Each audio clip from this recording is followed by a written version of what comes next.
Ethan Lockwood lived for the rush. The pounding heartbeat before a high-stakes deal, the pulse-racing thrill of an extreme sport, the exhilarating high of winning, always winning. Seated in the VIP lounge of an exclusive Manhattan club, he swirled the whiskey in his glass, his sharp blue eyes locked on his so-called friends. Tonight, the stakes weren't stocks or offshore investments. You think you've conquered every risk, Lockwood? Thomas Grayson, a longtime competitor and friend, leaned forward, smirking. I bet you can't do something truly reckless, something with real C. Ethan arched a brow. Enlighten me. Grayson's smirk widened. Marry someone, ordinary. No money, no connections, just a regular woman, and stay married for at least a year. Laughter erupted around the table. Ethan's lips curled into a knowing grin. That's it? That's your big challenge? You wouldn't last 6 months, another voice chimed in. Ethan leaned back, rolling the idea over in his mind. A year wasn't a lifetime, and proving them wrong? That was worth it. You're on, he said, setting down his glass. I'll find her by the end of the week. Across town, in a tiny kitchen filled with the scent of vanilla and caramel, Charlotte Wells smoothed the final layer of frosting on a delicate wedding cake. One day, she'd have her own bakery. A place filled with warmth, laughter, and the kind of magic only sugar and butter could create. But for now, she was stuck working 12-hour shifts in someone else's kitchen, barely making enough to scrape by. As she boxed up the last order of the night, she glanced at the stack of unpaid bills on the counter. Her dream felt so close, yet impossible, all at once. Little did she know, her life was about to change forever. And it would all start with a man like Ethan Lockwood. Charlotte Wells didn't believe in fairy tales. She believed in hard work, sacrifice, and the bittersweet taste of ambition. Love? That was a luxury she couldn't afford. But fate, or something far more dangerous, was about to test that belief. It started on a rainy Thursday evening. The bakery was nearly empty when the door chimed open. Charlotte barely looked up, too focused on wiping down the counter. Are you still open? The voice was smooth, confident, the kind of voice that could make a promise and sound like he meant it. She glanced up and nearly dropped the towel. The man standing before her was devastatingly handsome. Tall, broad-shouldered, dressed in a tailored suit that probably cost more than her entire year's rent. His dark hair was just tousled enough to look effortless, and those eyes, icy blue, sharp as a blade, studied her with quiet intrigue. We close in 15 minutes, she managed, swallowing hard. That's perfect. He stepped closer, scanning the display case. I'll take whatever's your best. Charlotte hesitated. Rich men like him didn't wander into places like this. They went to 5-star restaurants and ordered desserts that came with gold flakes. But she forced a smile and grabbed a slice of her signature vanilla bourbon cake. As she placed it on the counter, his gaze flicked to her hands, flour-dusted, with small burns from years of baking. He liked details. Details told stories. You own this place? He asked, taking the first bite. Charlotte let out a soft laugh. I wish. He raised a brow, intrigued. What's stopping you? She sighed. Same thing that stops everyone. Money. Ethan studied her, ambitious, independent. She didn't seem the type to be impressed by wealth, which made her the perfect choice. The challenge wouldn't just be marrying her. It would be making her believe he was worth marrying. I might be able to help with that, he said, setting his fork down. Charlotte's eyes narrowed. Why would a man like you care about my dreams? Ethan smiled slowly. It was the kind of smile that could make people forget caution, make them believe in impossible things. Because I like to bet on things that matter, he murmured, and Charlotte Wells was about to become his most dangerous gamble yet. Charlotte should have walked away. Everything about Ethan Lockwood screamed trouble. The kind of trouble that came wrapped in wealth, power, and promises too good to be true. But something about him unsettled her. Maybe it was the way he looked at her, as if she were a puzzle he was determined to solve. Or maybe it was the reckless part of her that wanted to believe, just for a moment, that dreams could come true. You think you can help me? She asked, arms crossed. Ethan leaned against the counter, his lips curving into a smirk. I don't think. I know, she scoffed. Rich guys like you don't just help people for fun. What do you really want? He tapped his fingers against the marble surface, watching her closely. The truth was he had planned to ease into this, to build trust, let her think the idea was hers.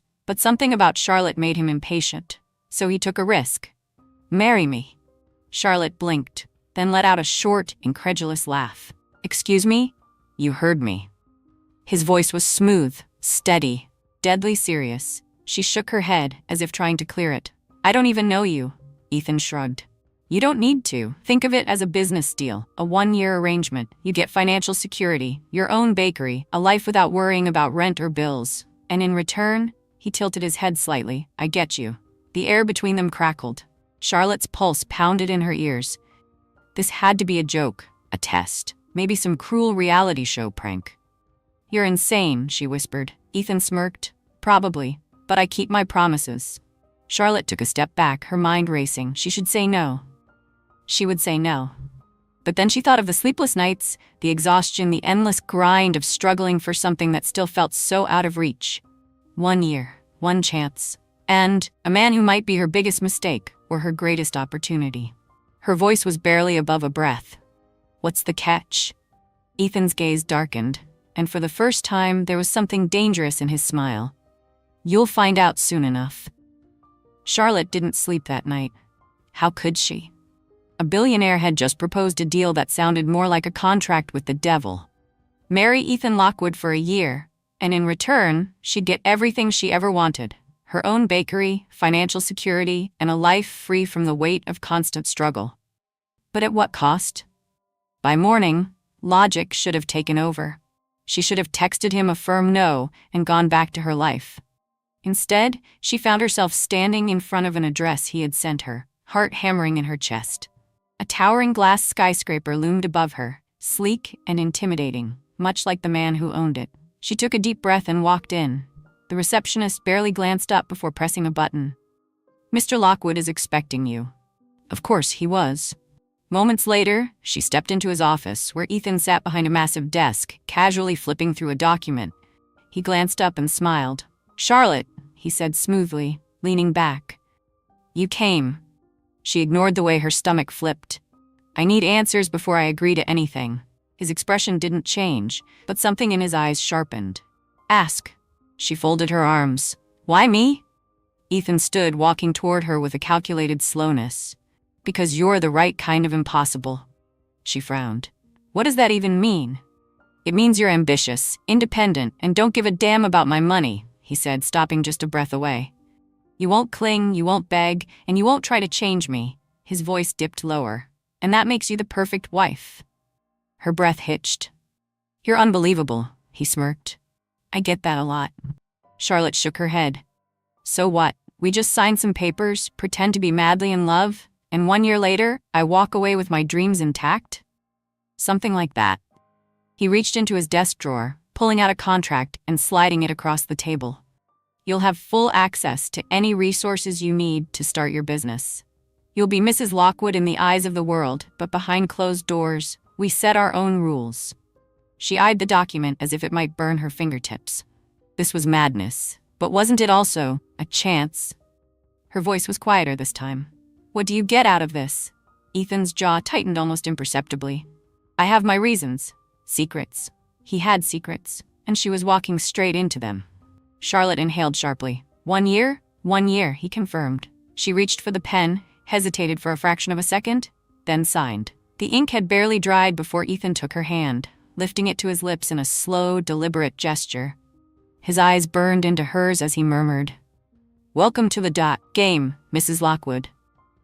Charlotte barely had time to process what she had done before Ethan set everything in motion. The next morning, she found herself whisked into a whirlwind of wedding preparations. Dress fittings, event planners, high-profile stylists, things she never dreamed she'd be part of. It was surreal, like stepping into someone else's life. And in a way, she was. The wedding had to be convincing. Ethan made that very clear. "People will talk, they'll question, we have to make sure they believe it," he had said, his voice firm. So, the charade began. The press got wind of the sudden engagement, and within hours, social media exploded. "Who is Charlotte Wells?" Headlines speculated. "The mystery woman who tamed Ethan Lockwood. If only they knew." The ceremony took place in a private estate in the Hamptons, an opulent affair designed to look like a fairy tale. Charlotte stood before a mirror in an extravagant wedding gown, her reflection foreign to her. The dress was perfect. Delicate lace, a flowing train, pearl-studded embroidery. She looked like a woman about to marry the love of her life. Except it was all a lie. A soft knock on the door pulled her from her thoughts. "Come in," she said, expecting one of the planners. But when she turned, her breath caught Daniel Hart. He leaned against the doorway, dark suit impeccable, his usual charm overshadowed by something more intense. "So it's true," he said quietly. Charlotte's throat went dry. She hadn't expected him to come.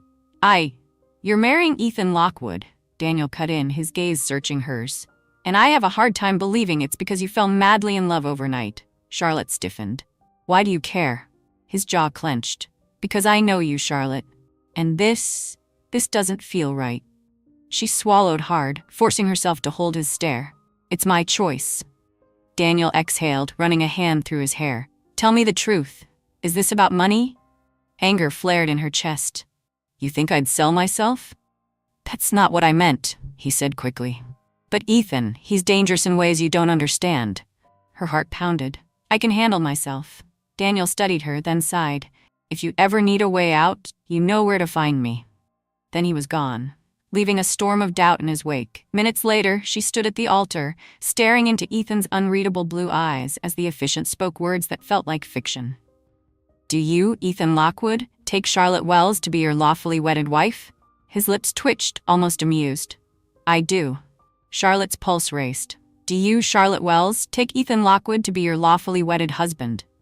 She hesitated, just for a second. Then with a steady voice, she whispered, "I do."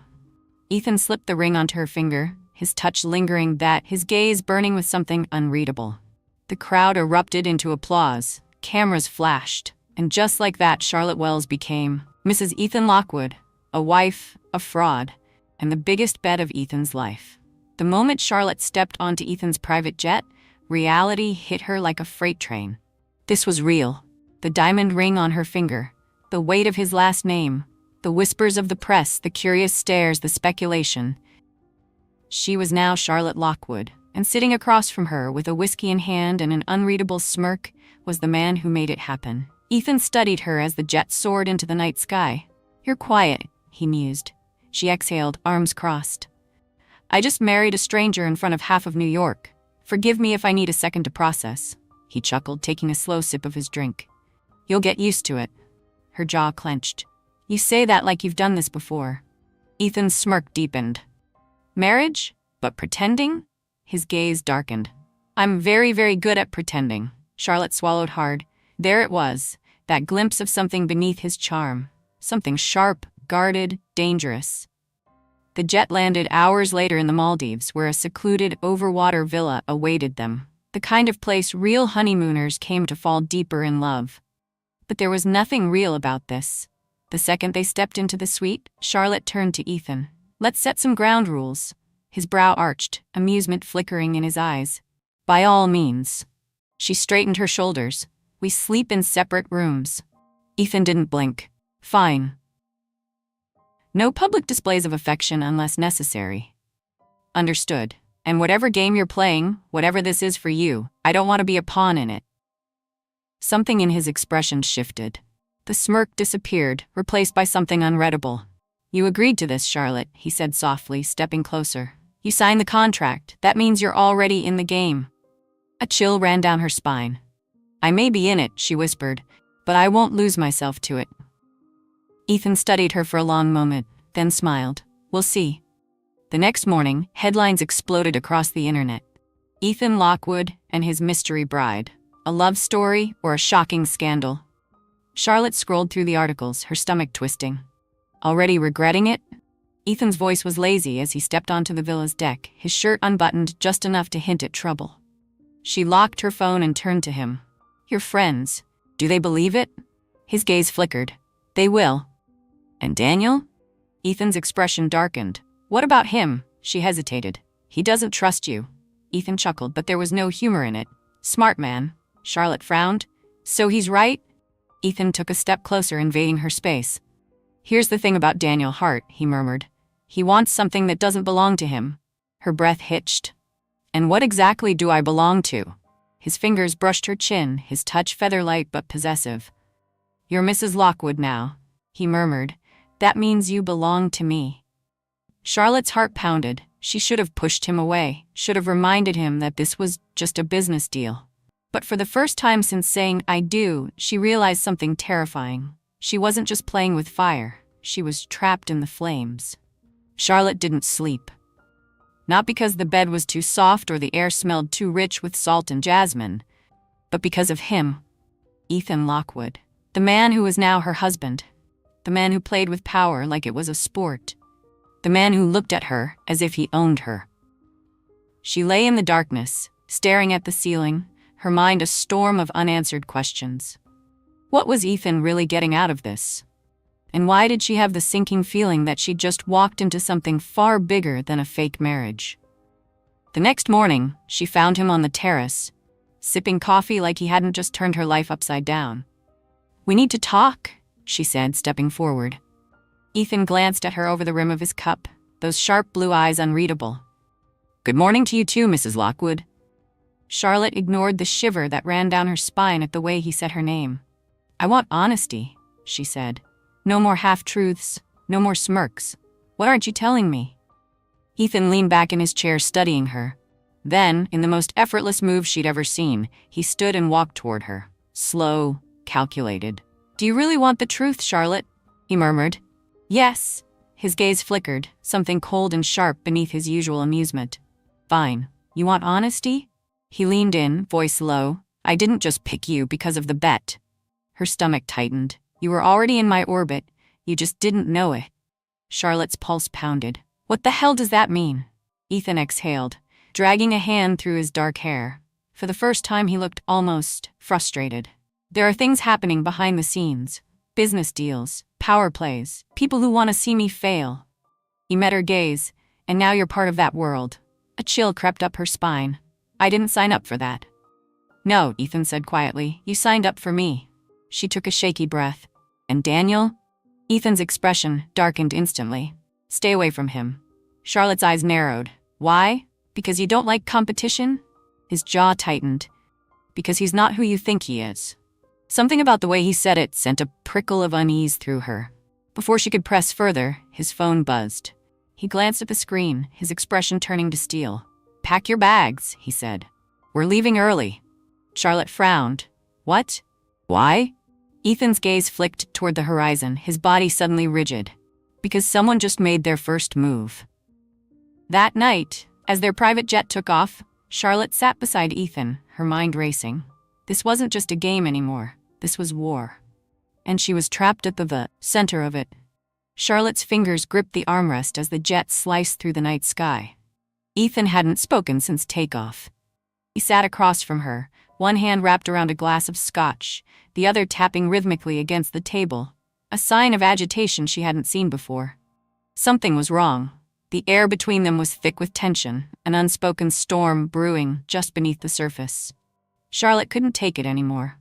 "What's going on?" Ethan didn't look up. "You need to trust me." She let out a sharp laugh. "Trust you? You just admitted I was part of something I didn't sign up for. Now you're dragging me out of paradise in the middle of the night without an explanation?" His eyes snapped to hers, ice cold and unreadable. "It's not safe." Charlotte's pulse kicked up. "Not safe? What does that even mean?" Ethan exhaled slowly, setting his glass down with deliberate calm. "Someone tampered with my security system in the Maldives. That doesn't happen by accident." Her stomach twisted. "You think someone was watching us?" "I know they were." His voice was quiet, controlled, but there was an edge of something darker underneath. "And I have a very good idea who it was." Charlotte swallowed hard. "Daniel." Ethan didn't answer. But the flicker in his expression was enough. Charlotte's breath caught. "You said he wasn't who I thought he was." Ethan leaned forward, resting his forearms on his knees. "Daniel Hart isn't just some entrepreneur. He's been circling my business for years, trying to take me down. And now, suddenly, he's interested in you?" His gaze darkened. "That's not a coincidence." Charlotte's mind spun. Daniel had always been kind to her, protective even. But had it all been calculated? She shook her head. "That doesn't make sense. Wake up, Charlotte." Ethan cut in, his voice sharp. You're not just a pastry chef anymore. You're my wife. That makes you a target. She hated the way her chest tightened at the way he said my wife. She hated that, deep down, a small part of her already believed him. The jet landed in New York just before dawn. Ethan's security team was waiting on the tarmac, their expressions tense. As they drove through the city, Charlotte stole a glance at Ethan. His jaw was tight, his hands clenched into fists. This wasn't just about business. This was personal. And she had a terrifying feeling that she was about to learn just how far Ethan Lockwood was willing to go to protect what was his. The black SUV moved through the dimly lit streets of New York like a ghost. Inside, silence stretched between Charlotte and Ethan, thick with unspoken words. Ethan had barely said a word since they left the airport, his fingers drumming against his knee in a steady, controlled rhythm. But Charlotte wasn't blind. He was furious. Not just because someone had tampered with his security, not just because Daniel Hart was a looming shadow over everything. No, this anger was deeper, sharper, and she needed to know why. "Talk to me," she said, breaking the silence. Ethan's jaw flexed. "Not now." Charlotte clenched her fists. "If I'm part of this now, then I deserve answers." Ethan's icy blue eyes flicked to hers. "You want answers?" His voice was dangerously low. "Fine." He leaned forward, the space between them vanishing. "I built my empire on control, Charlotte. I don't lose, I don't bend, and I sure as hell don't let people take what's mine." His voice dropped lower, almost a whisper. "And Daniel? He's been trying to do that for years." Charlotte's heart pounded. "Trying to take what, Ethan?" Ethan's lips curled into a humorless smirk. "Everything." The car slowed as they approached Ethan's penthouse, but Charlotte barely noticed. Her mind spun, trying to piece everything together. Daniel wasn't just Ethan's rival. He was his enemy. And now, she was right in the middle of their war. The elevator doors slid open, revealing Ethan's sprawling penthouse, floor-to-ceiling windows, sleek black marble, and a skyline that stretched beyond the city. But Charlotte barely had time to take it in. Because the second the doors closed behind them, Ethan turned to her. "You need to stay away from Daniel," he said, his voice rough. Charlotte crossed her arms. "Why? Because you said so?" Ethan's eyes darkened. "Because I know him." She shook her head. "You say he wants to destroy you? But what if he's just trying to protect me from you?" Ethan let out a slow, almost dangerous chuckle. "You think I'm the villain in this story?" Charlotte's pulse pounded. "Aren't you?" Ethan moved closer, until she was forced against the cool marble wall. His scent, whiskey and danger, wrapped around her like a spell. "I may be a lot of things," he murmured, his fingers ghosting over her wrist.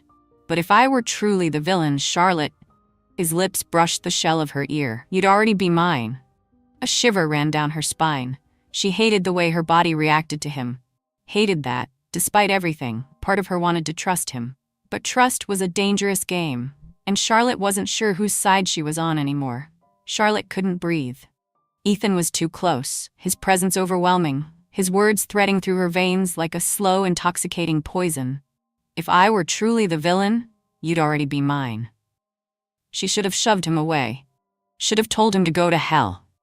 But the way he looked at her, with that dark, dangerous certainty, made her stomach twist with something she couldn't name. "Move," she whispered, her voice unsteady. For a moment, Ethan didn't. He just stood there watching her, as if daring her to push back. Then, with a smirk that sent a shiver down her spine, he stepped back. Smart choice. Charlotte hated that she felt colder without his warmth near her. She turned away, forcing herself to focus. "I need space," she said, her voice stronger now. Ethan shrugged. "Take all the space you want. Just don't mistake that for freedom." Her head snapped toward him. "Excuse me?"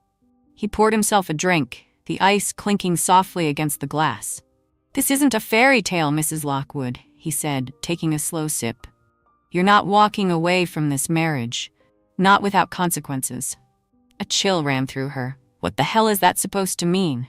Ethan set his glass down with a soft thud. "It means you're in this now, whether you like it or not." Charlotte's pulse pounded.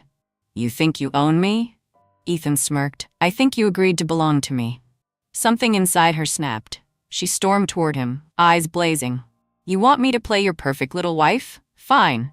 I'll smile for the cameras, I'll play along, but don't for a second think you control me."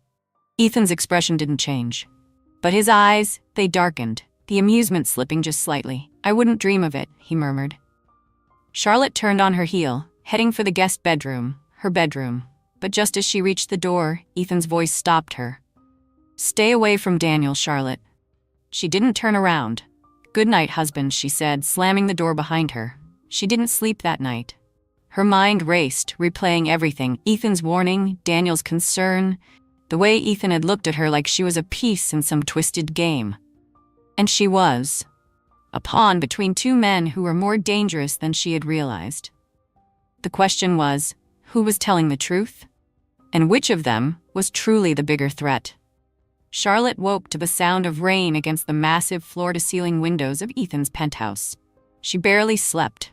Ethan's words had looped in her mind all night, tangling with Daniel's warnings. She wasn't naive, she knew she was in over her head. But she wasn't a fool either. If Ethan wanted her to stay away from Daniel, there had to be a reason. A reason he didn't want her to know. And Charlotte Wells had never been good at following orders. She waited until Ethan left for his meetings, watching from the window as his black SUV disappeared into the city. Then she made her move. Pulling out her phone, she hesitated for only a second before dialing. Daniel picked up on the first ring. Well, he murmured. Mrs. Lockwood, to what do I owe the pleasure? Charlotte swallowed. I need to see you. A pause. Then, tell me where. They met in a quiet cafe on the Upper East Side, far from the prying eyes of the elite. Daniel was already there when she arrived, leaning back in his chair, his sharp suit at odds with the warmth of the cozy space. His eyes scanned her as if searching for something. You look different. Charlotte slid into the seat across from him. I feel different. Daniel's jaw tightened. He's getting to you. She exhaled, wrapping her fingers around the coffee cup in front of her. Ethan says you've been trying to destroy him for years. Daniel let out a quiet laugh. Of course, he'd say that. Charlotte's grip tightened. Is it true? Daniel leaned forward, his voice lowering. Do you want the truth, Charlotte? Or do you want the version of the truth that makes this easier? Her pulse quickened. I want the real truth. Daniel studied her for a long moment. Then he sighed, rubbing a hand over his jaw. Ethan and I, we were once on the same side. We built our empires together, until he decided he wanted more. Charlotte frowned. More of what? Daniel's eyes darkened. Power, control, and when I wouldn't fall in line, he made sure I paid the price. She swallowed hard. So this is revenge? Daniel's gaze was intense. This is justice. A prickle of unease crept down her spine. Daniel sounded so certain, so convincing. But then again, so did Ethan. Charlotte, Daniel said softly, drawing her attention back to him. You don't belong in his world. You don't see it yet, but he will ruin you. And when he does... His jaw clenched. I won't be able to save you. A shiver ran through her. Because deep down, she wasn't sure she wanted to be saved. She returned to the penthouse hours later, the weight of the conversation still pressing down on her. But the moment she stepped inside, she knew something was wrong. Ethan was there. Waiting. His suit jacket was tossed over the back of a chair, his sleeves rolled up, his body rigid with tension. Charlotte froze. You're home early. Ethan's eyes, stormy, unreadable, locked onto hers. Where were you? Her stomach flipped. She forced herself to stay calm. Out. Ethan's lips curled into something that wasn't quite a smile. Out. He took a slow step toward her. Try again. Charlotte lifted her chin. I don't have to explain myself to you. Ethan exhaled sharply, running a hand through his hair. Tell me you weren't with him. Silence. Something dark flashed in his eyes. Then, before she could react, he closed the distance between them, his hands bracketing her against the wall. Tell me, he murmured, his voice dangerously quiet. Charlotte's breath caught. She should have lied, should have said something to diffuse whatever storm was raging inside him. But instead, she whispered the one thing that set everything ablaze. So what if I was? Ethan's jaw clenched, his hands tightening at his sides. For a moment, she thought he might step away, that he might regain control. But then, in a single breath, he shattered every rule between them. His lips crashed against hers. A collision of anger, of fire, of something raw and uncontrollable. Charlotte gasped against his mouth, her hands flying to his chest, unsure if she wanted to push him away or pull him closer. Ethan groaned, his fingers threading into her hair, his control snapping like a frayed thread. This wasn't a kiss. This was a war. and Charlotte had no idea which of them would survive it. Charlotte was drowning, not in the suffocating weight of her choices, not in the twisted game she had become a part of. No, she was drowning in him. Ethan's kiss was fire and fury, possession and punishment, a war neither of them could afford to lose. But as much as she hated him, as much as she should have pushed him away, she didn't. Her fingers curled into his shirt, gripping the fabric like it was the only thing tethering her to reality. His hands tightened around her waist, pulling her impossibly closer, like he was trying to prove something, like he was trying to erase Daniel from her lips. The thought sent a shock through her system. Daniel. She stiffened. Ethan must have felt the shift because his grip loosened slightly, his breath ragged against her lips. Then, just like that, he was gone. The space between them felt like a canyon, but the heat lingered. Ethan's eyes burned into hers, his chest rising and falling heavily. That, he said, voice thick with something unreadable, was a mistake. Charlotte's breath hitched. Not because he said it, because of the way his jaw clenched, the way his fists curled at his sides, like he didn't believe his own words. She straightened, forcing steel into her spine. Then don't do it again. A muscle ticked in his jaw. For a moment, she thought he might say something real, but instead, he turned away, dragging a hand through his hair. This game you're playing, he murmured, his back to her now, it's dangerous, Charlotte. She scoffed. And what exactly do you call this? He exhaled sharply, spinning back to face her. You don't get it, do you? His voice was quieter now, but no less intense. This was never just about you. The second you became my wife, you became part of something bigger. And Daniel? His expression darkened. He knows that. Charlotte swallowed hard. You keep acting like he's the villain. But what if you are? Ethan let out a quiet laugh, but there was no humor in it. The difference between Daniel and me? He stepped closer, his gaze burning into hers. I never pretended to be the good guy. A chill ran down her spine. For the first time, Charlotte realized, truly realized, what she had gotten herself into. Ethan Lockwood wasn't just dangerous, he was lethal. And she wasn't sure if she wanted to escape him, or if she wanted to burn with him. Charlotte didn't sleep that night, not because of Ethan. Not because of the storm raging inside her chest, but because, for the first time, she wasn't sure who she was anymore. She had spent her life building walls, protecting herself, keeping her heart safe behind layers of logic and reason. And yet, in the span of weeks, Ethan Lockwood had shattered every one of them. And the worst part? She let him. The morning was eerily silent. Charlotte stood by the floor-to-ceiling window, watching the city stir to life below. She could feel him behind her, Ethan standing in the doorway watching her with that unreadable gaze. Neither of them spoke. Until finally, Ethan broke the silence. We leave for the gala at 8. His voice was calm, controlled, as if last night hadn't happened, as if his lips hadn't burned against hers. Charlotte turned slowly, meeting his gaze. And what exactly are we pretending to be tonight? Ethan's lips curled slightly, but it wasn't a smile. The perfect couple, of course.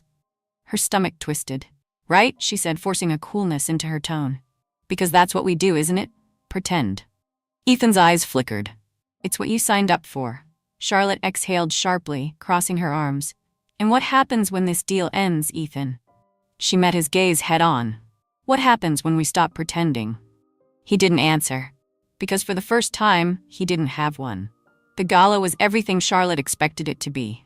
Glittering chandeliers, silk gowns and diamond-studded wrists, the scent of wealth woven into every conversation. Ethan played his part perfectly, his hand at the small of her back, his lips brushing against her temple when they greeted investors. He smiled, he charmed, he convinced. But Charlotte wasn't blind. There was something simmering beneath his mask tonight. Something restless, something dangerous. She barely had time to process it before a familiar voice cut through the noise. Charlotte. She turned, and her breath caught. Daniel. He was standing just feet away, watching her with careful intensity. Dance with me, he murmured, offering his hand. Charlotte hesitated, but before she could answer, Ethan's grip on her waist tightened. She's busy, he said, his voice smooth as silk but sharp as a knife. Daniel's gaze flicked to him. Scared, Lockwood? Ethan smiled, but it didn't reach his eyes. Of you? He chuckled, low and quiet. Not in this lifetime. Charlotte's heart pounded. Because this wasn't just a rivalry, this was a war. And tonight, the battle line had been drawn. The tension between Ethan and Daniel crackled like electricity in the air. The gala continued around them. Laughter, music, the clinking of champagne flutes. But for Charlotte, the world had narrowed to the two men in front of her. Two men who despised each other. Two men who both wanted her. "Charlotte," Daniel said again, his hand still extended. "Dance with me." Ethan didn't move, his grip firm at her waist, a silent claim. "She said she's busy." "I didn't hear her say that," Daniel countered smoothly. His gaze flickered to hers. "It's your choice." Charlotte's pulse pounded. Ethan's fingers flexed against her hip, a silent warning, a dare. And in that moment, something inside her snapped. "I won't be controlled. Not by him. Not by anyone." She reached for Daniel's hand. Ethan's grip fell away. A muscle ticked in his jaw, but he didn't stop her. Didn't say a word as Daniel led her onto the dance floor. But she felt his gaze burning into her back, felt the storm brewing, and she knew this was war. Daniel's hand settled at her waist, guiding her effortlessly through the slow rhythm of the music.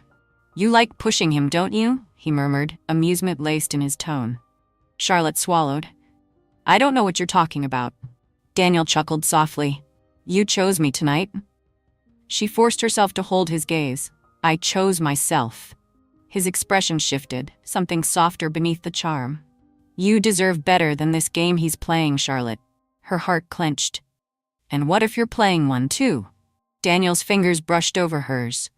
"Then I guess you'll have to decide which one of us is worth the risk." Charlotte's breath hitched, because for the first time, she wasn't sure she had an answer. The song ended, and Daniel stepped back, his gaze lingering. But before Charlotte could move, a firm hand gripped her wrist. "Ethan." Her pulse stuttered as he pulled her close, too close. His breath was warm against her ear as he whispered, low and dark, "Enjoyed your little rebellion?" Charlotte swallowed. "I don't belong to you, Ethan." His lips curved into something dangerous. "You don't want to belong to me?" Her heart slammed against her ribs. He exhaled slowly, his fingers tightening around hers. "Then stop looking at me like you do." A shiver ran down her spine, because the truth was, she did belong to him. Not because of a contract, not because of a name, but because Ethan Lockwood had buried himself under her skin, and she wasn't sure she'd ever be able to shake him. And that terrified her more than anything. The moment the gala ended, Charlotte knew she had crossed a line she couldn't return from. Ethan was silent on the drive back to the penthouse, his expression unreadable, his grip tight around the steering wheel. The city lights flashed past in a blur, but all she could feel was the storm brewing between them. A storm she had created. When they arrived, Ethan barely waited for the elevator doors to open before stepping inside. Charlotte followed, her pulse pounding. The doors shut. Silence. Tension coiled between them, thick and suffocating. Then, "Tell me, Mrs. Lockwood," Ethan said, his voice dangerously low. "Was it worth it?" Charlotte turned to him, her breath uneven. "Was what worth it?" Ethan's jaw tightened, dancing with him, letting him touch you. He stepped closer, his presence overwhelming. "Defying me," Charlotte exhaled sharply. "You don't own me, Ethan." He let out a quiet chuckle. "No?" His fingers brushed against her wrists, slow and deliberate. "Then why do you let me get this close?" She should have pulled away. Should have said something sharp, something to cut through the heat between them. But she didn't. Because the truth was, she didn't want to. Ethan's grip tightened, his gaze burning into hers. "I warned you about him, Charlotte." Her throat went dry. "And I warned you that I'm not your property." His smirk was slow, dangerous. "You're right, you're not." She barely had time to react before his lips crashed against hers. It wasn't a kiss. It was a claim. A battle. A war of teeth and tongues, of anger and something deeper, something neither of them dared to name. Charlotte gasped against him, her hands tangling in his shirt, pulling him closer even as her mind screamed at her to stop. But she couldn't, because Ethan Lockwood had wrecked her. And she had let him. When they finally broke apart, breathless and unsteady, Ethan rested his forehead against hers. "I told you," he murmured, his voice raw. "I don't lose." Charlotte swallowed hard. "Neither do I." He smirked, brushing his thumb over her swollen lips. "Then let's raise the stakes." Her heart pounded. "What are you saying?" Ethan's gaze locked onto hers, dark and unwavering. "Stay." His voice was quieter now, but no less intense. "Not because of a contract. not because of a deal. His fingers trailed down her arm, slow, reverent. Stay because you want to. Charlotte's breath caught, because for the first time since this began, Ethan Lockwood wasn't playing a game. For the first time, he was asking. She could walk away. She could leave now and never look back. But deep down, she already knew her answer. She lifted her chin, meeting his gaze. I'm not staying for you, she whispered. Ethan smirked. Of course not. She exhaled slowly. But I'm not leaving either. His smile faded, something real flashing in his eyes. Then, without another word, he kissed her again. And this time, she kissed him back. The scent of vanilla and sugar filled the air as Charlotte placed the final touches on the display. Her bakery, her dream, was finally real. And standing at the counter, watching her with a slow, satisfied smirk, was Ethan Lockwood. You're staring, she murmured, not looking up. He leaned against the counter. I own half this place. I have the right to admire my investment. Charlotte rolled her eyes. You own 40%? Ethan chuckled, stepping around the counter, slipping his arms around her waist. And yet you still let me in the kitchen, she sighed.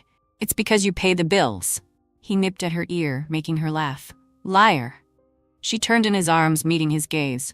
1 year ago, this had been a game. Now, it was everything. Ethan tilted her chin up, brushing his lips over hers. Happy anniversary, Mrs. Lockwood, Charlotte smiled. Happy anniversary. And for the first time in her life, she knew. She had finally bet on the right man.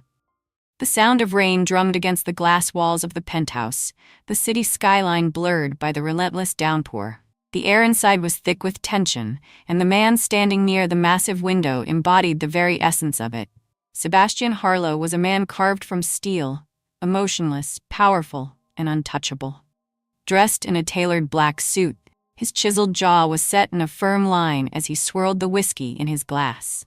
His piercing gray eyes, colder than the storm outside, reflected nothing but indifference. Until now. The letter from his late mother's lawyer lay open on his sleek marble desk, its words slicing through his carefully controlled world. If my son wishes to inherit what rightfully belongs to him, he must be married before his 40th birthday. It was absurd, infuriating, a cruel joke from a woman who had spent her last years obsessed with fixing his empty life. But one thing was clear, he had no intention of letting anyone dead or alive dictate his future. He needed a wife. Not for love, not for companionship, just long enough to secure his inheritance and then walk away. Sebastian took another sip of his drink, already strategizing, already calculating. A wife. Temporary. Someone desperate enough to agree to his terms, but with enough dignity to keep things simple. No strings, no emotions. And then, a name surfaced in his mind. Clara Hayes. The woman who had unintentionally caught his attention months ago. She was nothing like the polished socialites or gold diggers who threw themselves at him. There was a fire in her.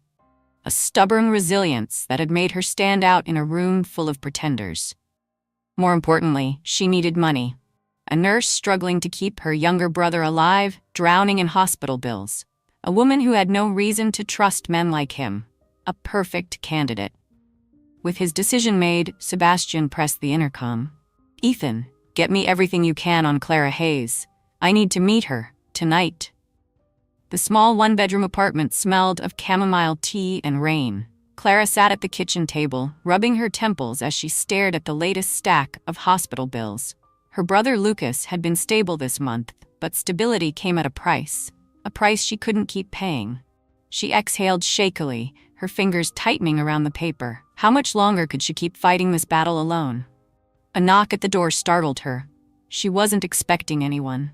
When she opened it, her breath caught.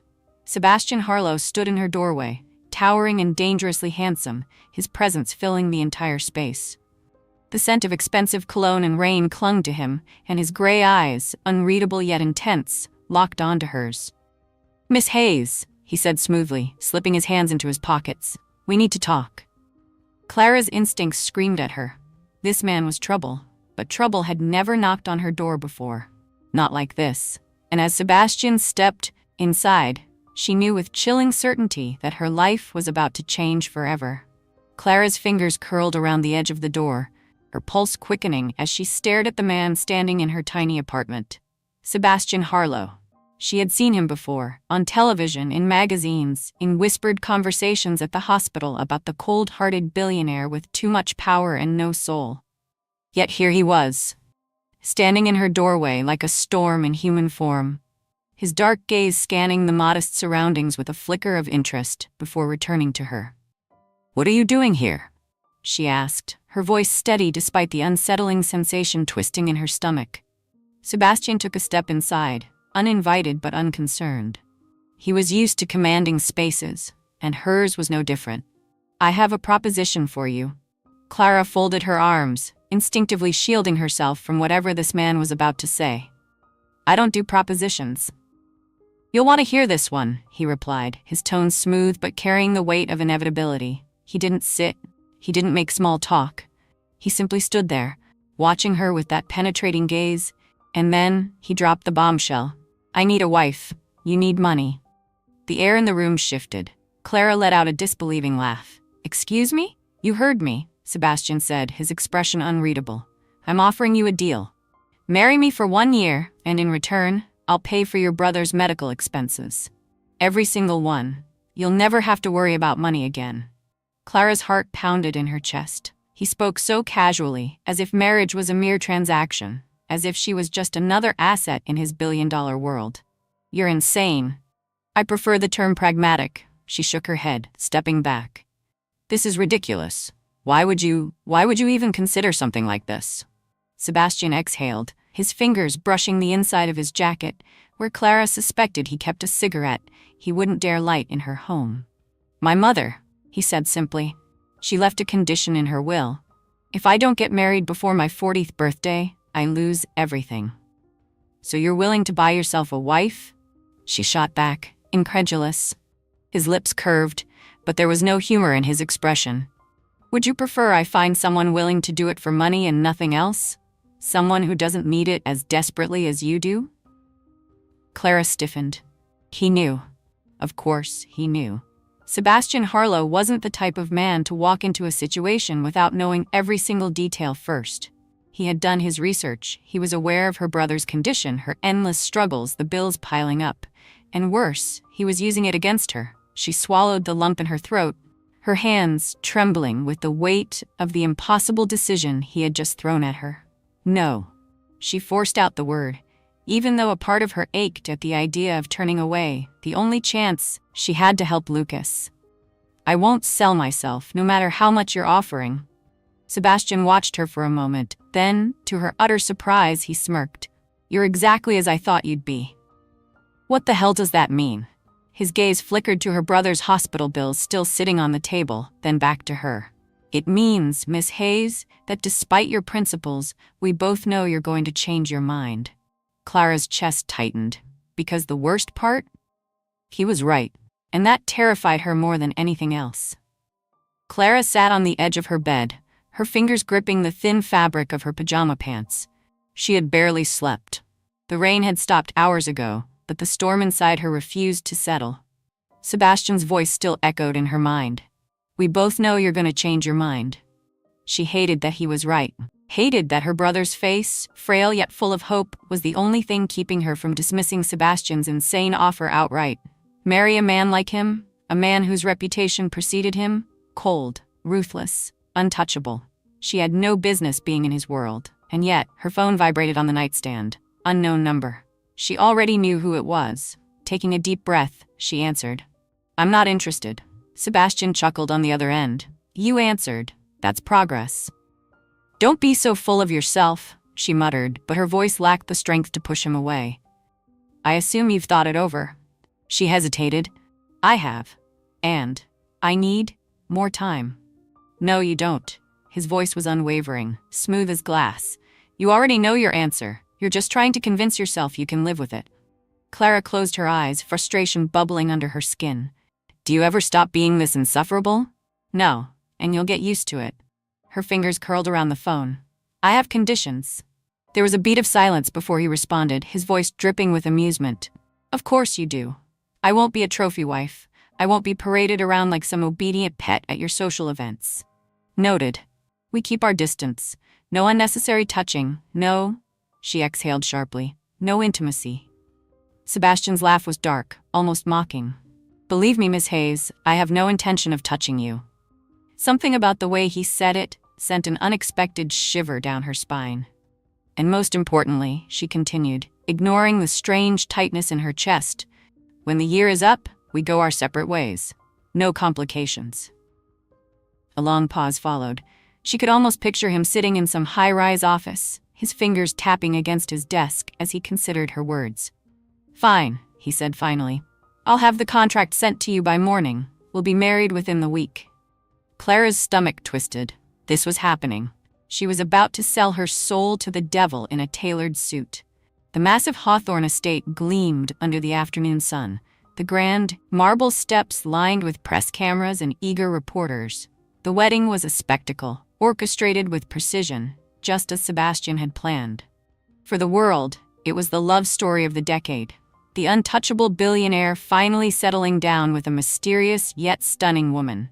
For Clara, it was a prison with no visible walls. She stood in front of the mirror, draped in an expensive, handcrafted wedding gown that fit her like a second skin. It was beautiful. She should have felt beautiful. Instead, all she felt was trapped. A soft knock at the door made her flinch. Before she could respond, the door opened, and Oliver Brooks stepped inside. Clara's heart squeezed at the sight of him. "Oliver?" she whispered. Dressed in a crisp navy suit, his blue eyes searched hers, filled with something unreadable. "You don't have to do this," he said, voice low but urgent. Her breath caught. "Yes, I do." He stepped closer, his hand twitching at his side like he wanted to reach for her but held himself back. "You deserve better than this arrangement." Clara swallowed hard, guilt twisting inside her. Oliver had been kind to her. He had always been kind. And yet, he wasn't the one offering to save her brother. Sebastian was. "This isn't your fight, Oliver." His jaw tightened. "You think he's just gonna let you walk away when this is over?" She forced a smile, even though it felt like a blade against her skin. "That's the deal." Oliver shook his head, a flicker of something dangerous in his expression. "Then I'll be watching, because something tells me Harlow doesn't let go of what's his so easily." Before she could respond, the door swung open again. Sebastian, dressed in a sharp black tuxedo, his presence sucked the air from the room. His gray eyes flicked between her and Oliver, and for the first time, Clara saw something other than cold detachment in them, something territorial. Oliver turned to him, his stance firm. "If you ever hurt her, I'll—" Sebastian smirked, adjusting his cufflinks. "You'll what?" The challenge hung in the air. Oliver exhaled sharply, stepping back. He turned to Clara one last time. "If you ever need an out, I'll be there." With that, he left. A heavy silence fell between Clara and Sebastian. "You look stunning," he said finally, his voice devoid of warmth. She turned back to the mirror, staring at the reflection of a woman she barely recognized. "So do you." Sebastian chuckled darkly, stepping closer until his lips brushed against her ear. "You should smile, Clara," he murmured. "After all, you're about to become Mrs. Harlow." And just like that, the weight of her choice crashed down on her. There was no turning back now. The ceremony was a blur. Clara stood at the altar, her fingers ice cold despite the warmth of the late afternoon sun. The weight of every camera in the room pressing on her like an iron cage. Sebastian stood beside her, a masterpiece of indifference, his posture relaxed, his expression unreadable. To the world, he was a billionaire finally settling down. To her, he was the man she had sold her soul to. "Do you, Sebastian Harlow, take Clara Hayes to be your lawfully wedded wife?" A long pause. Then his voice, deep, unshaken. "I do," Clara swallowed hard. "Do you, Clara Hayes, take Sebastian Harlow to be your lawfully wedded husband?" She hesitated, just for a second. But Sebastian's grip tightened on her hand, a silent warning, a reminder of what was at stake. Her brother, her future, her freedom, in a year. "I do." The words tasted like surrender. Then came the kiss. For the cameras. For the press. Sebastian leaned in, his hand slipping to the small of her back, possessive, practiced, perfect. His lips brushed against hers, soft but controlled. He knew exactly how to make it look real without feeling real. But something unexpected happened. Clara felt the heat, not just from the flash of cameras, but from him. From the way his fingers lingered just a second too long. From the way her breath caught when their bodies aligned for that brief moment. When he pulled away, there was a glint in his storm-gray eyes, like he had noticed it too. The applause erupted. The world believed the lie. And just like that, Clara became Mrs. Harlow. The bedroom was too grand, too cold, too unfamiliar. Clara stood by the massive floor-to-ceiling windows, staring out at the darkened skyline, still wrapped in her wedding dress. Sebastian, meanwhile, was across the room, shrugging out of his tuxedo jacket as if this was just another business transaction completed. She turned to him. "So, how does this work? Do we schedule check-ins, bi-weekly meetings, a shared Google Calendar for our fake marriage?" Sebastian smirked. That damn smirk. "I don't care what you do with your time, Clara. Just show up when required and smile for the cameras." She exhaled sharply, gripping the edges of the windowsill. "And what happens when people ask why we don't live together? You do live here now." Her stomach flipped. What?" He loosened his tie, his movements slow, deliberate. "People will talk. If my wife lives somewhere else, our little arrangement won't be believable, will it?" Clara's mind raced. Sharing a house with him? Living under the same roof as the man she couldn't even begin to understand? No way. But then she thought of Lucas, his frail body in that hospital bed. The millions of dollars Sebastian had just thrown at his medical bills without so much as blinking. She was in this now. She had signed the contract. So she lifted her chin, refusing to let him see how much this unsettled her. "Fine. But separate rooms." Sebastian chuckled, his gaze flickering with amusement as he walked past her toward the adjoining room. "Believe me, sweetheart, that was never up for debate." He disappeared behind the door, leaving Clara standing alone, drowning in the weight of her choices. She had 1 year. 1 year to survive this marriage, 1 year to keep her heart out of it, and 1 year to hope that she didn't lose herself in the process. The morning light streamed through the massive bedroom windows, casting golden streaks across the pristine sheets. Clara stirred, momentarily disoriented by the luxurious surroundings before reality crashed down on her like a tidal wave. She was married to Sebastian Harlow. She pushed the covers off, wrapping a silk robe around herself as she stepped out onto the private balcony. The city stretched before her, skyscrapers piercing the sky, but despite the breathtaking view, Clara felt trapped. This wasn't her world. And yet, for the next year, she had to pretend it was. A knock at the door startled her. Without waiting for permission, Sebastian walked in. Still dressed in his tailored black vest and dress pants, his presence filled the space. Dominant, controlled, unreadable. "You do realize knocking and waiting for a response is a thing, right?" Clara muttered, crossing her arms. Sebastian smirked, sliding his hands into his pockets. "You're my wife now, Clara. Privacy is flexible." Her eyes narrowed. "We're married on paper, that's it." His smirk deepened, as if he found her defiance amusing. "And yet, you're standing in my house, in my clothes, in a bedroom that cost more than most people's entire existence." Clara's fists clenched. "If you think for 1 second that your money makes you more powerful than me, you..." Sebastian moved closer, cutting the space between them effortlessly. She hated how his presence unsettled her, how the air felt thicker, heavier when he was this close. "Let's get one thing straight, Clara." His voice was low, controlled, dangerously calm. "I don't need power over you. I already own the world." Her breath hitched, and just like that, he turned away, heading for the door. "Be ready by 7, he called over his shoulder. "For what?" "Our first public appearance." Clara swallowed hard. "So it begins."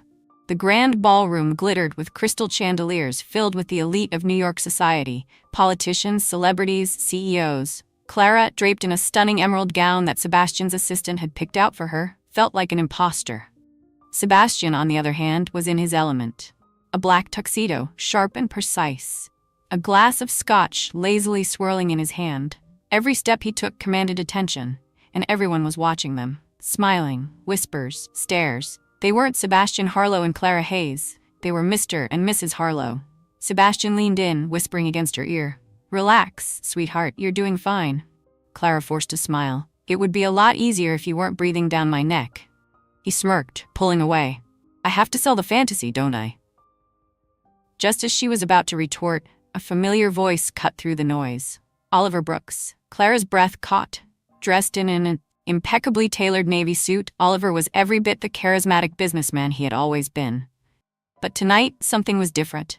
His eyes lingered on Clara. Something sharp. Something unspoken. Clara, Oliver greeted, his gaze locked onto hers before flickering to Sebastian. Harlow. Sebastian barely glanced at him. Brooks. The tension was suffocating. Oliver's gaze softened as he turned back to Clara. You look beautiful. Sebastian's jaw ticked. Clara swallowed. Thank you, Oliver. It's good to see you. Oliver tilted his head slightly, eyes searching hers. Is it? Sebastian's grip on Clara's waist tightened. If you'll excuse us, he said smoothly, but his tone was laced with something possessive. Without another word, he led Clara away. Only when they were out of earshot did she whisper, "Was that really necessary?" Sebastian's gaze was sharp as steel. "Stay away from him." Clara frowned. "What? You heard me." A slow, amused smile curved her lips. "Are you jealous?" Sebastian stopped walking, turned to face her. And then he did something unexpected. He lifted her chin, tilting her face toward his.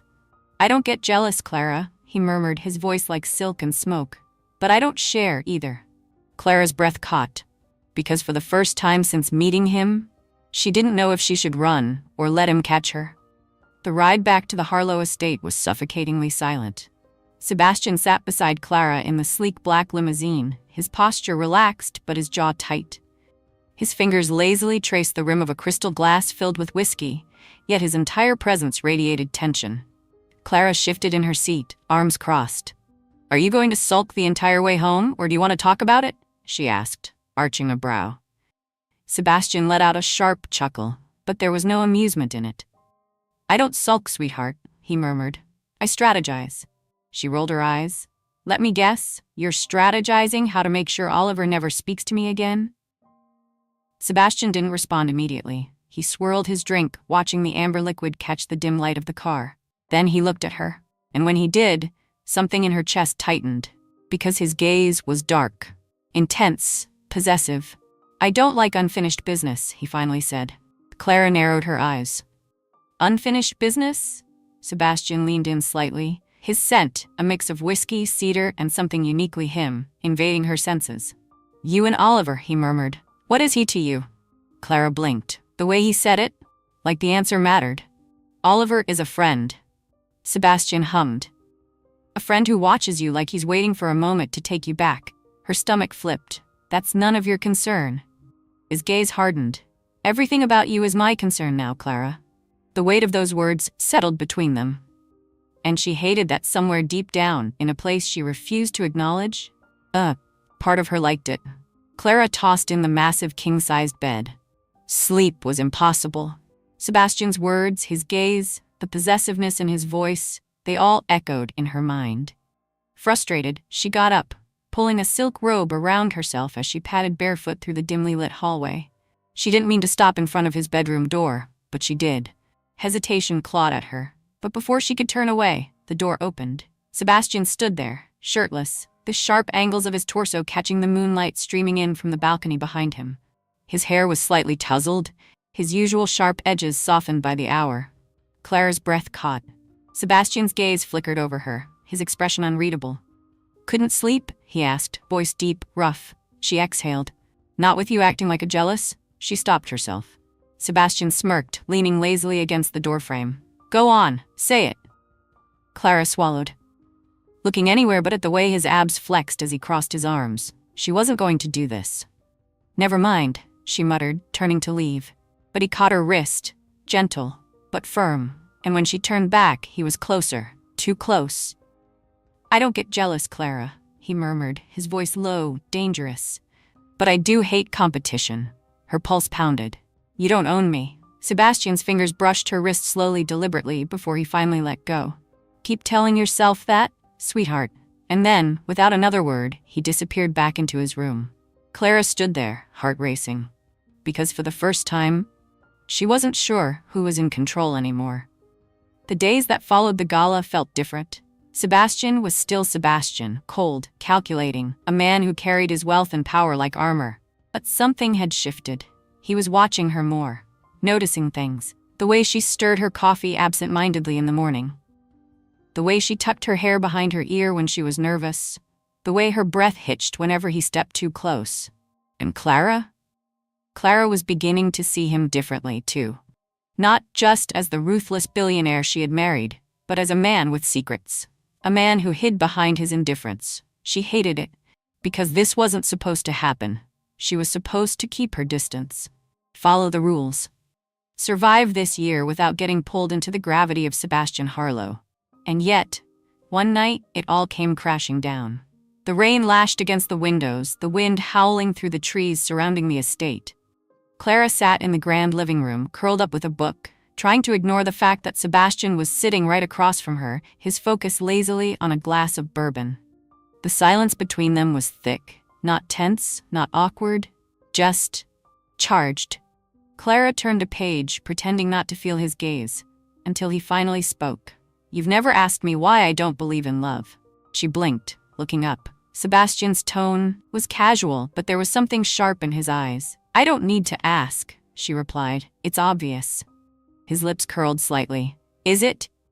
Clara closed the book, tilting her head. "You keep everyone at a distance. You use sarcasm like a shield. And you're so terrified of feeling anything that you made a deal with me instead of finding someone who actually cares about you." A beat of silence. Then Sebastian chuckled. It wasn't amused, it was bitter. "You think you know me, Clara?" She met his gaze head on. "I think you don't want to be known." Sebastian's grip on his glass tightened. Something flashed in his expression. Something dark. Something dangerous. And then, in a single movement, he was standing, crossing the space between them. Clara barely had time to process before he was in front of her, his towering presence swallowing the air around them. "Tell me something, Clara," he murmured, voice deep, hypnotic. "Do you think I'm heartless?" She swallowed, her pulse hammering. Yes. His eyes darkened. Good. And then, he leaned in. His hand brushed against her jaw, tilting her chin just enough to make her breath catch. For a moment, she thought he was going to kiss her. For a moment, she wanted him to, but instead Sebastian let out a low chuckle and pulled away, his touch disappearing as quickly as it came. "That would be a mistake, wouldn't it?" he mused. Clara's breath shuddered out. "Yes." Sebastian smirked. "Then why do you look disappointed?" She opened her mouth, but had no answer. Because the truth? She didn't know anymore. Clara spent the rest of the night trying to shake the feeling Sebastian had left behind. The way his fingers had lingered against her skin, the way his voice had dipped into something too intimate, the way her own body had betrayed her by leaning into him instead of pulling away. This wasn't part of the deal. She was supposed to hate him. She was supposed to be immune to his arrogance, his control, his very existence. And yet, Sebastian was becoming too much, too close, too intoxicating, too dangerous. She needed space. Clara stormed into the dining room, where Sebastian sat reading the morning paper as if the night before had never happened. "We need to talk," she snapped. Sebastian didn't even look up. "Good morning to you too, wife." She ignored the sarcasm, slamming her hands on the table. "This, whatever this is, it needs to stop." Now he looked up, slowly, and when his storm gray eyes met hers, something flickered in them.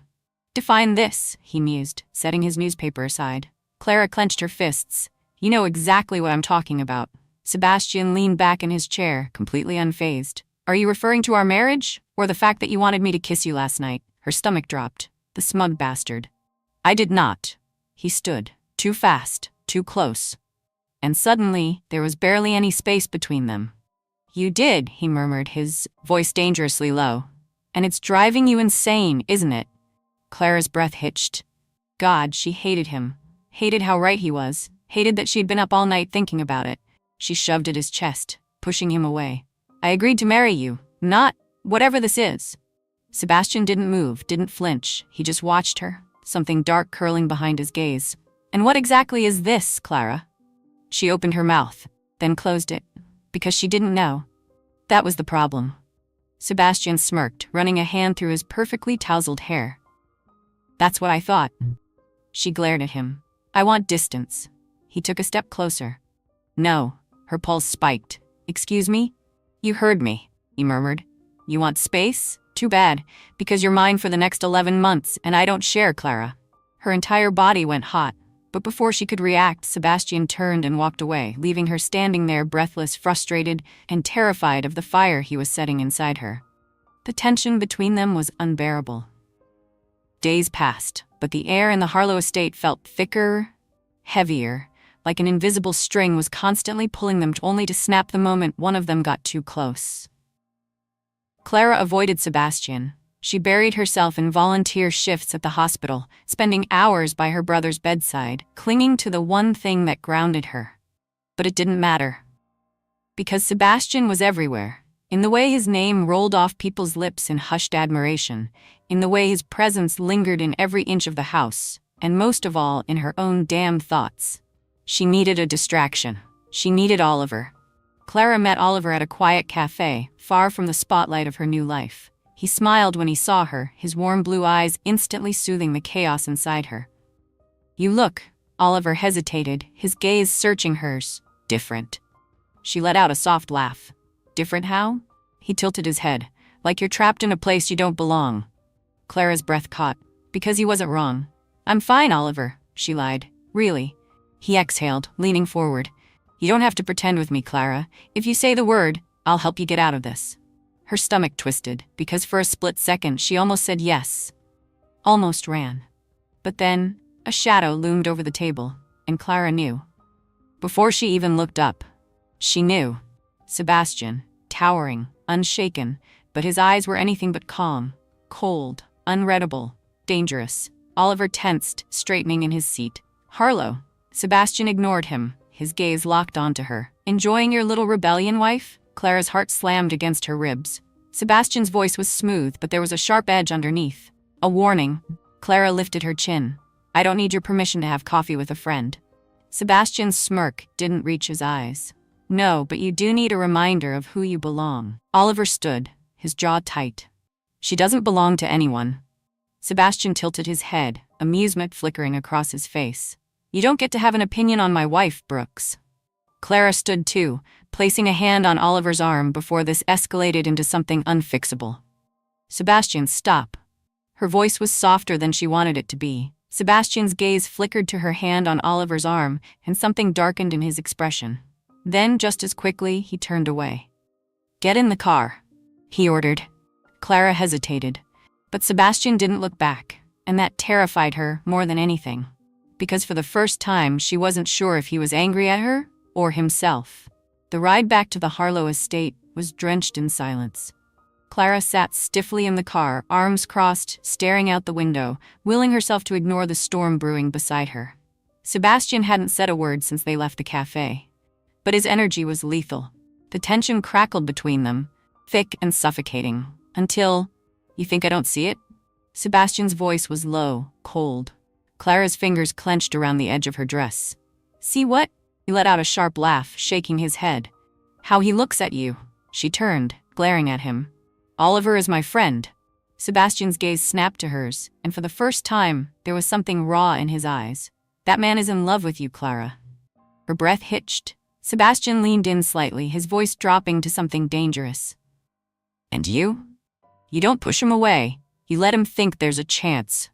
Clara swallowed hard, hating how his words unsettled her. "I don't owe you an explanation," she shot back.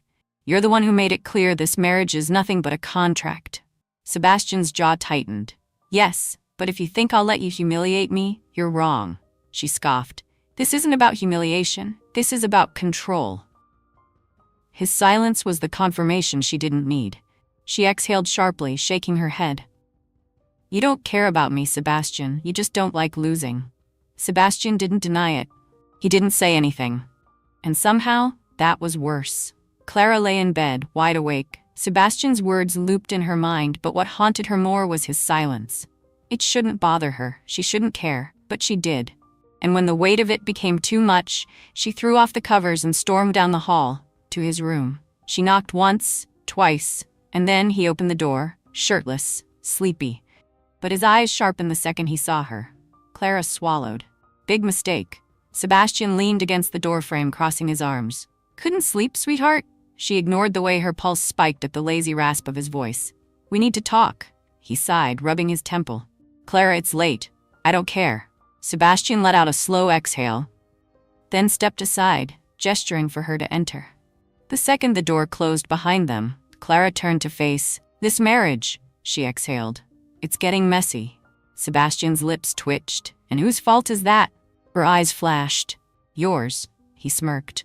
Oh, and here I thought I was the one keeping things simple.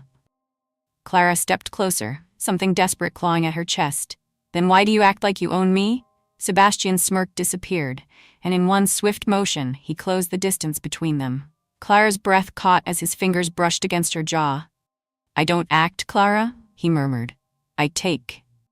Her pulse skipped. His gaze flickered to her lips. And for the first time, she didn't move away, didn't push him back, didn't run. Sebastian's hand curled around her waist, pulling her closer. This is a mistake, she whispered. His lips barely grazed hers when he murmured, Then stop me. Clara's heartbeat roared in her ears. But she didn't stop him, and when Sebastian finally crushed his mouth against hers, she knew she was in too deep. Clara should have stopped him. She should have stepped back, should have reminded him, and herself, that this was a contract, nothing more. But when Sebastian's lips met hers, everything else vanished. His kiss wasn't hesitant or questioning. It was demanding, consuming, like a fire that had been smoldering for too long and finally ignited. His fingers curled around her waist, pulling her against him, his touch searing through the thin fabric of her nightgown. Clara's hands, as if acting on their own, found his chest, hard, warm, steady, a dangerous steadiness, one she could easily fall into. Sebastian's lips moved against hers with a precision that made her breathless, like he had been waiting for this, like he had been dying for this. And the worst part? So had she. A low groan rumbled from his chest as he deepened the kiss, tilting her head back, tasting her like she was something forbidden, but too addictive to resist. Clara melted. For a moment, she let herself forget that he was cold and ruthless, forget that their marriage was built on a lie, forget that she could not afford to fall for him. But reality crashed down like a tidal wave. She tore herself away, breathless, trembling. Sebastian's eyes, usually cold and detached, were dark, burning. A predator who had just tasted exactly what he wanted, and Clara had given it to him. She took a step back, pressing a hand against her lips. This can't happen, she whispered. Sebastian's jaw tightened. Too late, he murmured. Her heart pounded. This wasn't part of the deal. His lips twitched, but the amusement didn't reach his eyes. Neither was you making me lose my mind, Clara. She froze. Because the way he said it, low, raw, unguarded, it sounded like a confession. Sebastian never lost control, but she was unraveling him, and that terrified her more than anything. Without another word, she turned and fled the room, her pulse thundering in her ears. But as she pressed her back against the cold wall of the hallway, trying to catch her breath, she knew one thing for certain. She was in trouble. Because for the first time, Sebastian Harlow wasn't just a contract. He was a man she wanted. And wanting him, that was a dangerous, dangerous game. Clara avoided Sebastian for 3 days. She threw herself into work, spent hours at the hospital, and locked herself in the guest wing of the estate whenever she was home. It didn't matter. She could feel him everywhere. In the way his presence lingered in a room long after he left. In the way her body still remembered the weight of his hands. In the way her mind kept betraying her, replaying that kiss over and over. She needed distance, but Sebastian wasn't going to allow it. Clara wasn't surprised when she heard the knock on her door. She was, however, surprised when Sebastian didn't wait for an invitation. The door swung open, revealing him standing there, his shirt unbuttoned at the collar, sleeves rolled up, storm gray eyes locked onto hers with quiet intensity. Clara exhaled sharply, crossing her arms. I thought we agreed to boundaries. Sebastian smirked. That damn smirk. We never agreed to anything. Her stomach twisted. Sebastian, enough, he cut in, stepping inside. You've been avoiding me. She swallowed. I needed space. His gaze darkened. Space, he repeated. That's cute. Clara's eyes narrowed. Excuse me? Sebastian closed the distance between them in one slow, deliberate step. Her pulse spiked. You can lie to yourself all you want, sweetheart, he murmured, voice smooth as silk. But we both know that kiss wasn't a mistake. Her breath hitched. Sebastian tilted his head, watching her like he was waiting for her to run. She should run. But instead, she held her ground. And what do you want me to do about it? She whispered. A slow, dangerous smile curved his lips. I want you to admit it. Her heart pounded. Admit that she wanted him? Admit that her feelings were slipping into dangerous territory? No, she couldn't. She wouldn't. So instead, she lifted her chin. I don't feel anything for you, Sebastian. A blatant lie, and he knew it. Sebastian's smirk disappeared. For a moment there was only silence, so thick, so electric, she could barely breathe. Then slowly he reached out, fingers grazing her jaw, tilting her chin up just enough to trap her in his gaze. "Liar," he murmured. Clara's entire body went hot. But before she could react, Sebastian pulled away, stepping her go. The loss of his touch was instant, painful. And then, with one last lingering look, he turned and left, leaving her standing there, breathless, frustrated, and more confused than ever. Because the worst part, he was right. She was lying.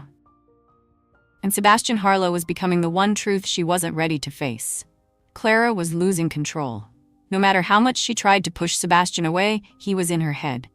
In her space. In her blood. Avoiding him wasn't working.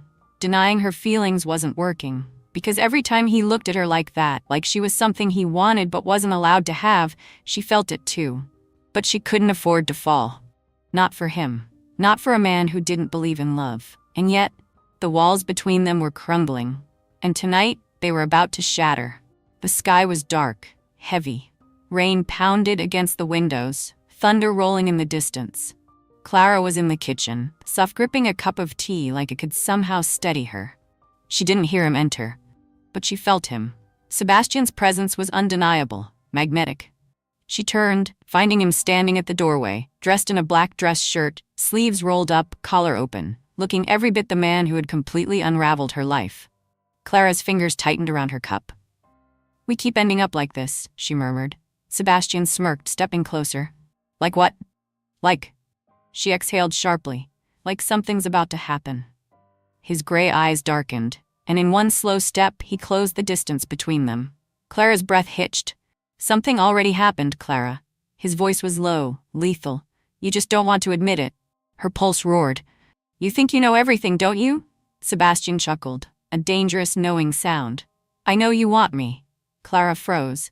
Sebastian tilted his head, watching her reaction. "Go ahead," he murmured, voice like velvet. Deny it. She couldn't. Not when his breath was so close. Not when his hands were lingering at his sides like he was holding back. Not when her entire body was betraying her. Clara swallowed. "I hate you." Sebastian smirked. "You hate how much you want me." And then, the moment shattered. Because Sebastian closed the distance completely.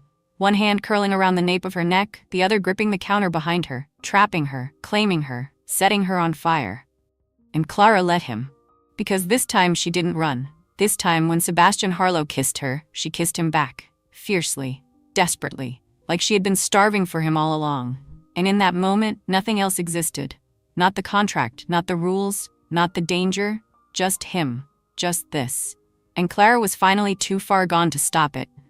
Sebastian's lips were fire. Clara had kissed before, she had been in love before. But this was something else. Something dangerous. Something that felt like a mistake she would never regret. His hands slid down her waist, fingers pressing into her hips like he needed to memorize the shape of her. The intensity of it made her dizzy, made her forget every reason why this was wrong. And for once she let herself fall. Until Sebastian pulled back. His breath was uneven, his gaze clouded with something unfamiliar. For the first time, Sebastian Harlow looked shaken. Clara's fingers still clung to his shirt, her chest rising and falling too fast, too hard. But before she could say anything, he stepped away. Like the distance between them was the only thing keeping him sane. Clara's stomach twisted. "What are you doing?" she whispered. Sebastian dragged a hand through his hair, exhaling slowly. This wasn't supposed to happen. Her heart dropped. She straightened, forcing herself to ignore the sting in her chest. "So that's it? You're just going to pretend this didn't mean anything?" Sebastian's jaw tightened. "This is exactly why I don't believe in love, Clara." The words knocked the air out of her. She swallowed the lump in her throat, trying to ignore the ache. "So that's all this was to you?" Sebastian hesitated. And that was enough, because he never hesitated. But instead of answering, he turned away, and that hurt more than words ever could. Clara's fists clenched. She had made a mistake. She had let herself think he was capable of feeling something real. And now she was paying the price. Without another word, she walked away. Because she refused to let Sebastian Harlow break her, even if, deep down, he already had. Sebastian stood alone in his study, staring at the untouched glass of whiskey in his hand, He should feel relieved. He should feel in control. But all he felt was restless, because the taste of Clara Hayes was still on his lips. And for the first time in his entire life, Sebastian didn't know what the hell to do. Sebastian was losing her. And for the first time in his life, he didn't know how to stop it. Days passed. Clara barely spoke to him. She was still there, still fulfilling the terms of their contract, but something had changed. She didn't look at him the same way, didn't fight him like she used to, and that scared him more than anything, because he could handle her anger, her defiance.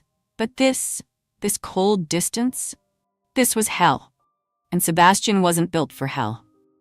Clara sat in the garden, staring at the late afternoon sky, her heart aching. She had been so stupid, so reckless to think she could touch fire and not get burned. Sebastian had made himself perfectly clear. He didn't believe in love, and yet her foolish heart had dared to hope anyway. She closed her eyes, exhaling shakily. It was time to end this. Clara found him in his study, staring at the skyline like it held the answers to whatever war was raging inside him.